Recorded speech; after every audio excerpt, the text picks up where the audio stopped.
Hello বন্ধুরা, দেখুন আমাদের গ্রামে কিন্তু অলরেডি শীত পড়ে গেছে। এই দেখুন পাকা ধান, ধানগুলো পেকে গিয়েছে।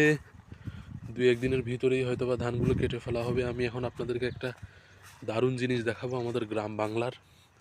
এই দেখুন এখানে শাক বোনা হয়েছে, এখানে ফুলকপি পাতাকপি আছে, এবং এই দেখুন এখানে বস্তায় আলু চাষ করা হচ্ছে, সাথে এই দেখুন বস্তায় আদা চাষ করা হচ্ছে। তো এই দেখুন বন্ধুরা, কুয়াশা, এখন প্রায় সকাল 11টা বাজে, তবুও এত কুয়াশা। সামনে খুব সুন্দর একটা জিনিস আপনাদেরকে দেখাবো, আপনারা অবাক হয়ে যাবেন। তো আমার সাথেই থাকুন। তো বন্ধুরা, এটাই আপনাদেরকে দেখাতে চেয়েছিলাম। এটা হলো আমাদের ক্যানেল। এই ক্যানেল দিয়ে পানি আসবে কিছুদিন পর, এটাই সরকার ঠিক করছে। নতুন করে ক্যানেলটা তৈরি করা হচ্ছে যাতে করে এই ধানের ক্ষেতগুলোতে পানি দেওয়া যায়।